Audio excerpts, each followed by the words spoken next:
ناظرین السلام علیکم ورحمۃ اللہ وبرکاتہ۔ جن کے پیٹ خراب رہتے ہوں، جن کو بد ہضمی کی شکایت رہتی ہو، جن کو قبض وغیرہ کی شکایت رہتی ہو، پیٹ کے کسی بھی مرض میں مبتلا ہو، یہ وظیفہ ضرور کریں۔ قرآن مجید کی 2 آیات پڑھ کر اپنے دونوں ہاتھوں پر دم کر کے پیٹ پر پھیر لیں۔ انشاءاللہ عز و جل پیٹ کی ہر بیماری سے محفوظ رہو گے اور اللہ تعالیٰ کی رحمت سے یہ بیماری ختم ہو جائے گی۔ دوسرا طریقہ یہ اپنے کھانے پر یہ 2 آیات پڑھ کر دم کر لیں، پھر یہ کھانا کھا لیں۔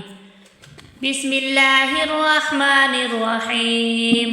کلوا واشربوا ہنیئا بما کنتم تعملون انا کذالک نجزی المحسنین۔